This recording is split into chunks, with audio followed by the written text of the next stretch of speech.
এই হলো মোস্তাকের ছেলে আর মেয়ে। এটা প্রথম বউয়ের এক ছেলে এক মেয়ে। কয়টা বিয়ে করেছে তাহলে? তার বিয়ের সঙ্গে আকাশের তারা গণনা যাবে, বিয়ের সংখ্যা গণনা করা যাবে না। তার কারণে একটা অল্প বয়স্ক মেয়ে একটা বৃদ্ধ লোকের কাছে যেতে পারে।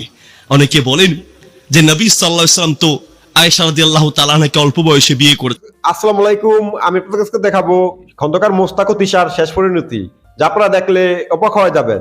তো আজকের এই ভিডিওগুলো অত্যন্ত গুরুত্বপূর্ণ, তবে আশা করবো যে আপনারা এই সম্পূর্ণ ভিডিওটি দেখবেন, আর এই সম্পূর্ণ ভিডিওটি দেখলেই বিস্তারিত জানতে পারবেন। আর এই ভিডিওগুলো দেখানোর আগে আপনাদের কাছে ছোট্ট একটি রিকোয়েস্ট, আপনাদের নাম চ্যানেলে নতুন হয়ে থাকেন তাহলে মৃত্যুর আপডেট নিউজ সবার আগে পেতে আমার এই চ্যানেলটি সাবস্ক্রাইব করে আমার সাথেই থাকুন। আর এখন চলুন কথা না বাড়িয়ে আমরা এক এক করে ভিডিওগুলো দেখে আসি। এই হলো মোস্তাকের ছেলে আর মেয়ে। এটা প্রথম বউয়ের এক ছেলে এক মেয়ে। কয়টা বিয়ে করেছে তাহলে? তার বিয়ের সঙ্গে আকাশের তারা গণনা যাবে, বিয়ের সংখ্যা গণনা করা যাবে না। তাহলে বিয়ের সংখ্যা অসংখ্য অসংখ্য। তার যেহেতু ব্ল্যাকমেল থেকে বাঁচার জন্য আবার বিয়ে করে ওই যেখানে কাজী রেজিস্ট্রি করে ওই কাবিন নামার মধ্যে তালাক না ঢোকানো, তো একসাথে সব হয়ে যাচ্ছে। দ্বিতীয়বার মেয়েকে বলতে হবে না তুমি আমাকে তালাক দাও। এই হলো তার সিস্টেম। সে ব্ল্যাকমেলের মাস্টার, যে কিং মোস্তাক বলছে সে ব্ল্যাকমেলের কিং, সে নারী নির্যাতনের কিং, সে ছাত্রী নির্যাতনের কিং, সে ধর্ষণের কিং। সাহিল ভাই, আপনি আপনার মেয়ের কাছ থেকে এটি হলো তনিমা এবং মোস্তাকের চিত্র। আপনাদেরও মেয়ে আছে, আপনারাও মেয়েকে আদর করে নিয়ে করেন। আপনারা দেখছেন এভাবে মেয়ে আর বাপ একসাথে থাকতে পারে, জড়াইতে পারে। এটি হলো মেয়ের মোস্তাকের প্রথম স্ত্রী তুবা। সে মেয়ে জসিম মোস্তাক টিএনটি অফিসের কেরানি ছেলে হলো। তুবা মেডিকেলের ছাত্রী ছিল, সলিমুল্লাহ মেডিকেল কলেজের ছাত্রী। তাকেও আমি যতটা মনে করি মোস্তাক কোনোটা বিয়ে স্বাভাবিকভাবে করে নাই কারোর সাথে। তাকে সবাইকে ব্ল্যাকমেল, তার সিস্টেমটাই হলো ব্ল্যাকমেল। আপনি কয়টা মামলা করেছেন?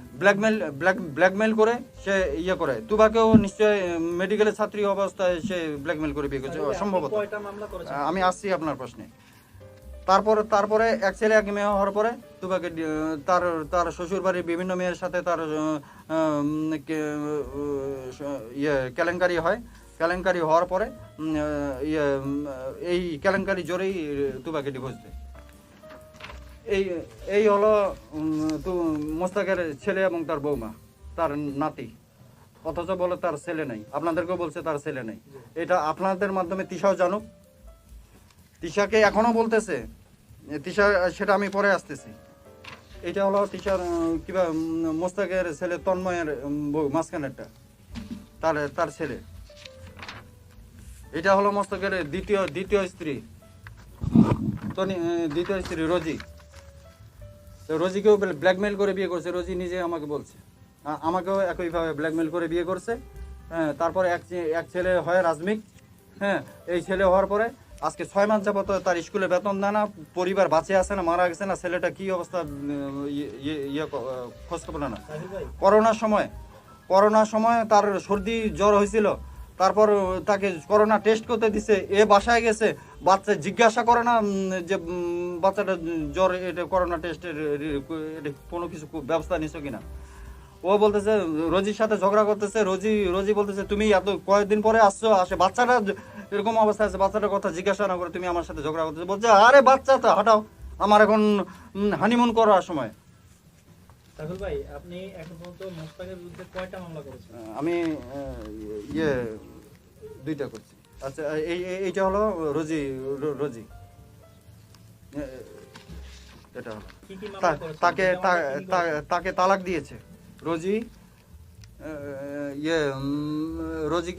রোজি এটা নিয়েও তালাকের খেলা চলতেছে। কারণ একটা বিয়ে করতে হলে আরেকটা তালাক দিতে হয় না, ওর পারমিশন লাগে। হে বলতেছে ওকে তালাক দিছে।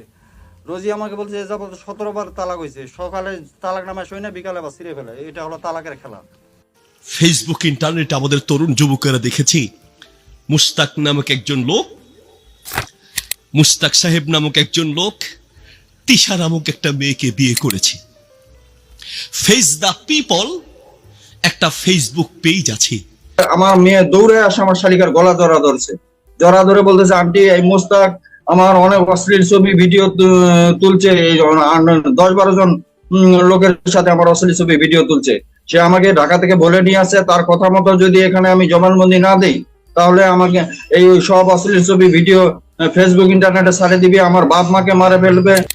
সেখানে মুস্তাক সাহেব তার মেয়ের চেয়ে ছোট বয়সের একটা মেয়েকে বিয়ে করেছে। তিশা তার নাম। ফেস দ্য পিপলে এসে বাপ বারবার করে বলছে যে আমি আমার মেয়েকে এতটা কেয়ার করি, এতটাই টেক কেয়ার করি যে আমার মেয়ে সে এসএসসিতে, জিএসসিতে এবং বিভিন্ন পরীক্ষায় ভালো আনসার করেছে। আমি সবসময় তাকে কোলে যদি আঁকড়ে রেখেছি। বাপ বারবার বলছে যে আমার মেয়েটাকে বাঁচান। সেই মুস্তাক সাহেব ব্ল্যাকমেইল করে স্কুলে তাকে পড়াতে দিয়েছে। সেখানে মেয়েটাকে বিভিন্নভাবে ব্ল্যাকমেইল করে, ভিডিও তৈরি করে, বিভিন্ন কিছু খাইয়ে তাকে বশ করে এখন বিয়ে করে নিজের ওয়াইফ বানিয়েছে। একটা বয়স্ক লোক একটা অল্প বয়স্কে মেয়েকে বিয়ে করতে পারে, ইসলাম সমর্থন করে। আবার মাসালাও বলে যে ইসলামকে হারাম করেছে, আমি আমার অল্প বয়সে একটা মেয়েকে বিয়ে করলাম। ইসলাম তো এটাকে নিষেধ করে না, ইসলাম মতে আমি বিয়ে করেছি। ইসলাম শুধুমাত্র তুমি বিয়ের ক্ষেত্রে মেনেছো, আর অন্যদিকে যে এই মেয়েটাকে সাজিয়ে গুজিয়ে বই মেলায় দিচ্ছ, বিভিন্ন পার্কে দিচ্ছ, ভিডিও তৈরি করছো, টিকটক করছো, এগুলো তো ইসলাম কট্টর হারাম করেছে। ইসলাম মানলে স্বার্থের জন্য শুধু নয়, সব জায়গায় ইসলাম মানতে হবে, ঠিক কিনা? ইসলাম সব জায়গায় মানতে হবে। কোথাও নিজের স্বার্থের জন্য যে এখন বিয়ে করেছে, এখন ইসলামকে ব্যবহার করছে। তো তুমি যদি বিয়ের ক্ষেত্রে ইসলাম দেখাও, তো বিয়েটাকে যখন সাজিয়ে গুজিয়ে ভিডিও তৈরি করো, বিভিন্ন টক শোতে নিয়ে যাও, তখন তোমার ইসলামের বিধানগুলোর কথা মনে থাকে না কেন? বলছিলাম বাপ বারবার বলছি যে আমার মেয়েটাকে বিপদে ফেলা হয়েছে। মেয়েটার পক্ষে বাপ চোখের পানি ফেলে কথা বলতে পারছে না, লজ্জায় মুখে মাস্ক পরে তারপরে সাংবাদিক সম্মেলন করে। আর মেয়েটা বারবার নিজের বাবাকেই দোষী করছে যে আমার বাবা মিথ্যা বলছে, বাবা প্রতারক, বাবা মিথ্যুক, বাবাকে জালেম বলছে, বাবাকে জুলুমবাজ বলছে। বলুন, যেই মেয়েটাকে কোলে পিঠে করে মানুষ করেছে, আজ টাকাওয়ালা পেয়ে সেই বাপকেই মিথ্যুক বলছে। এইরকম মেয়ে তো থাকার চেয়ে না থাকা ভালো ছিল, ঠিক কিনা? আমিও বলি শুধু তিশার একার দোষ নেই, দোষ এই বাবারও আছে। সে বলছে আমার মেয়েকে স্কুলে দিয়েছি, স্কুলে যাওয়ার পরে আমার মেয়েকে নিয়ে বিভিন্ন সময় স্কুলে ড্যান্স দিয়েছে, ক্লাসরুমে ড্যান্স দিয়েছে, বিভিন্ন রুমে নিয়ে গিয়েছে। বাপ, আপনার তো তখনই সতর্ক হওয়া দরকার ছিল। আপনার মেয়েটাকে নিয়ে সে যখন খারাপ কাজ করছে আরো আগে, তখনই তো আপনার সতর্ক হওয়া দরকার ছিল। বেশিরভাগ মা বাপরা এই কাজটা করে। একটা মেয়ের হাতে মোবাইল দিয়ে, অ্যান্ড্রয়েড মোবাইল দিয়ে কথা বলার সুযোগ করে দেয়, বন্ধুদের সাথে দেখা করার সুযোগ করে দেয়, বন্ধুদেরকে বাসায় আসার সুযোগ করে দেয়। 14ই ফেব্রুয়ারি নামক এই ধরনের কিছু বেহায়া দিবসের নামের এই সমস্ত দিবসে মেয়েকে বের হওয়ার সুযোগ করে দেয়। মানে সব সুযোগ করে দেওয়ার পরে যখন ধর্ষিতা হয় অথবা যখন ছেলেটা মেয়েকে নিয়ে পালিয়ে যায়, তখন মা বলে গজব পড়ুক, বাপ বলে গজব পড়ুক। গজব তো সেই দিন পড়েছে যেই দিন মেয়েটাকে আপনি অ্যান্ড্রয়েড মোবাইল দিয়েছেন, যেই দিন ছোট্ট মেয়েটার হাতে মোবাইল তুলে দিয়েছেন, যখন তার বন্ধুদের সাথে দেখা করার সুযোগ দিয়েছেন, গজব তো সেই দিন পড়েছে। গজব তো সেই দিন পড়েছে। আপনার তো তখনই সতর্ক হওয়া দরকার ছিল। বলছিলাম দুনিয়াটা যে কত বড় স্বার্থবাদী। এখনো বাপ বিভিন্ন ভিডিওতে সাংবাদিক সম্মেলনে বারবার কাঁদে, আমার মেয়েটাকে আমি ফেরত চাই। ওই যে আমাদের ফেনী নোয়াখালীর একটা আঞ্চলিক ভাষা আছে, পুরোটা তো বলা যাবে না, একটু ঘুরিয়ে বুঝার জন্য বলছি। মা বলে জি জি আর জি বলে জামাই জামাই, যদিও শব্দ ভিন্ন একটা বলে, কিন্তু আমি তো মাইকিটা বলতে পারছি না। মা বলে জি জি, জি বলে জামাই জামাই, শব্দ যদিও অন্যটা বলে। তার মানে বাপ বলে মেয়ে মেয়ে, আর মেয়ে বলে জামাই জামাই স্বামী। বলবে সমস্যা তো নাই। হ্যাঁ, সমস্যা নাই যদি সে একটা দিনদার লোককে বিয়ে করত, আখলাক দেখে, দিনদারিত্ব দেখে, ইসলাম দেখে, তাহলে বুঝতাম যে না ঠিক আছে, কোনো একটা ইসলামের কোন একটা দিক দেখে সে বিয়ে করেছে। কি দেখে বিয়ে করেছে?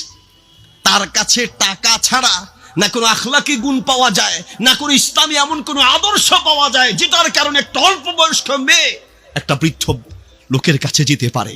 অনেকে বলেন যে নবী সাল্লাল্লাহু আলাইহি ওয়াসাল্লাম তো আয়েশা রাদিয়াল্লাহু তাআলা আনহাকে অল্প বয়সে বিয়ে করেছেন। হ্যাঁ ঠিক আছে, নবী সাল্লাল্লাহু আলাইহি ওয়াসাল্লাম অল্প বয়স্ক মেয়ে আয়েশা রাদিয়াল্লাহু আনহাকে বিয়ে করেছেন, কথা ঠিক, কিন্তু আয়েশা রাদিয়াল্লাহু তাআলা আনহার সাথে আল্লাহ মাফ করুন তাকে জোর করে নিয়ে বিয়ে করে নেই।